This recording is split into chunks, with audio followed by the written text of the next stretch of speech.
Pemirsa, perdagangan saham di Bursa Efek telah dibuka dan selanjutnya kita akan mencermati kinerja perdagangan saham hari ini.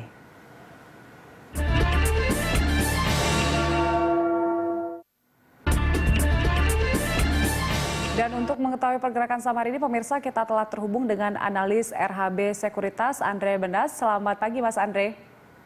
Pagi.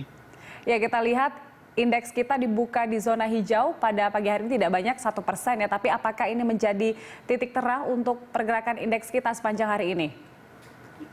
Kalau saya perhatiin sih hari ini mungkin terbantu dengan sentimen positif dari regional. Karena kalau kita lihat dari regional di bursa Jepang, pemerintah Jepang ternyata menggulirkan stimulus lagi.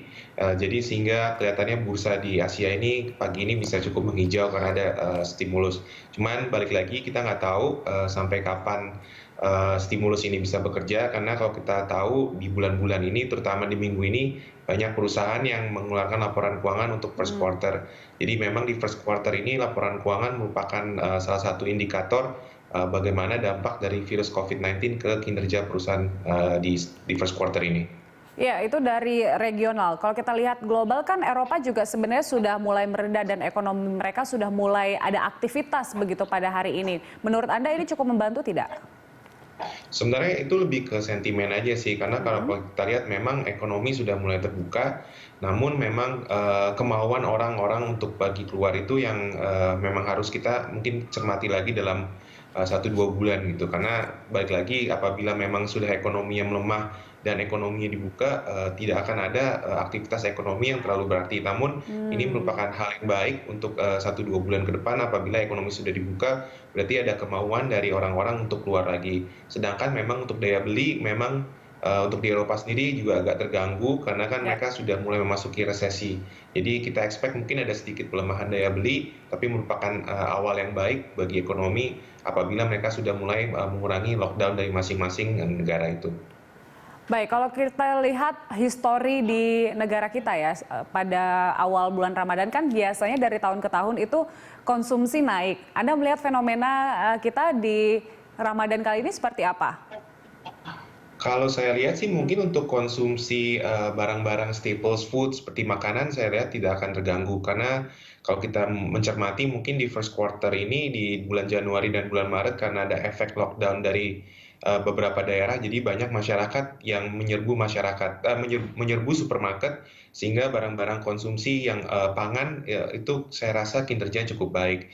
Tapi memang kalau kita lihat untuk discretionary spending seperti barang-barang seperti pakaian, kemudian elektronik, mungkin agak terganggu dengan adanya lockdown atau kemudian banyak terjadi pengurangan hari kerja ya. Jadi sehingga mungkin daya beli juga agak sedikit berkurang. Tapi saya lihat mungkin nanti sebelum Lebaran ya mungkin ada peningkatan, tapi tidak akan sebaik tahun lalu.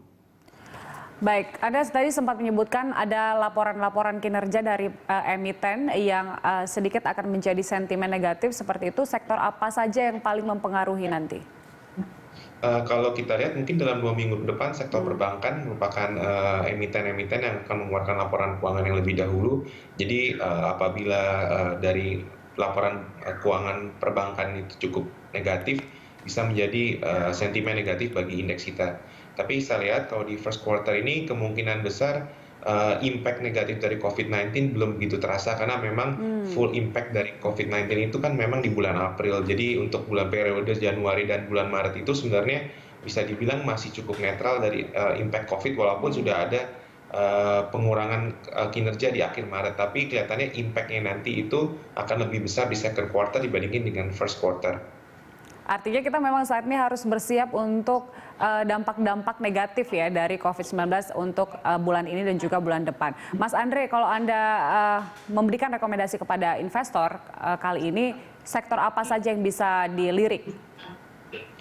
Mungkin untuk saat ini sektor yang lebih defensif mungkin sektor telekomunikasi, kemudian sektor-sektor consumer staples seperti makanan, itu yang lebih sebenarnya defensif untuk mungkin 1-2 bulan ke depan ya, karena melihat kinerja dari first quarter dan second quarter cukup baik. Cuman apabila nanti ekonominya kita misalnya lockdown ini sudah mulai dibuka, nanti mungkin bisa para investor bisa beralih ke sektor-sektor mungkin yang agak ditinggal dalam 2 bulan belakangan, mungkin seperti sektor-sektor consumer discretionary seperti retail. Oke, untuk rekomendasi Anda apa saja sahamnya, Mas Andre?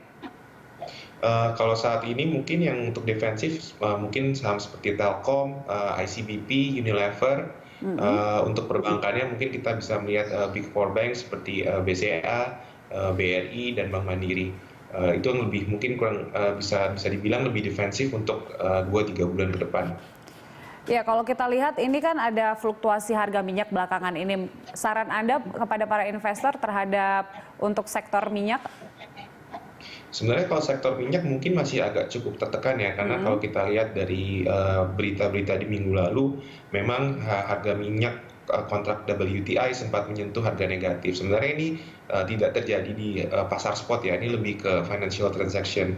Jadi artinya memang kelihatannya demand untuk oil dalam beberapa bulan ke depan ini kelihatannya tidak cukup banyak daripada, sedangkan supply yang ada di dunia ini cukup banyak. Jadi memang kan kalau dengan adanya supply cukup banyak, jadi mereka membutuhkan storage unit yang lebih banyak, sehingga storage harga penyimpanan ini jauh lebih mahal dibanding dengan harga minyaknya.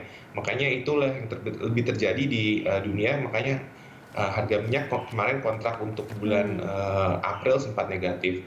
Untuk saat ini mungkin minyak kurang menarik ya, karena kalau kita lihat memang sudah cukup di bawah, tapi mungkin dalam 2-3 bulan ke depan ini mungkin banyak sentimen negatif dari demand. Tapi apabila pandemik ini sudah selesai di tengah tahun, mungkin sektor minyak bisa menjadi bergairah kembali pada posisi akhir tahun. Baik, minyak masih tertekan ya, Mas Andre. Kalau kita lihat pergerakan indeks kita sekarang berada di angka 4.500-an ya.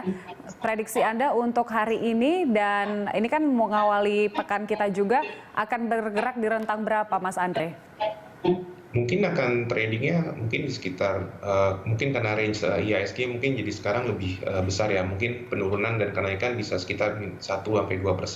Kalau kita lihat ya mungkin trading range dari IHSG mungkin bisa dari sekitar level 4.400 sampai 4.700 mungkin dalam minggu ini. Apabila ada berita bagus ya otomatis rally-nya akan cukup besar karena volatilitas di pasar masih cukup tinggi. Jadi ini sudah cukup berbeda dibandingkan dengan mungkin sekitar 6-8 bulan yang lalu, di mana range indeks IHSG itu mungkin cuma 0,3% sampai 1%. Tapi kalau kita lihat range indeks kita sekarang ini bisa berkisar dari -2% bisa sampai +2%. Jadi emang cukup volatility cukup tinggi dalam beberapa waktu ini. Oke, akan bergerak di 4.400 hingga 4.700 ya, Mas Andre. Terima kasih untuk informasinya, Mas Andre Benas, dari analis RHB Sekuritas.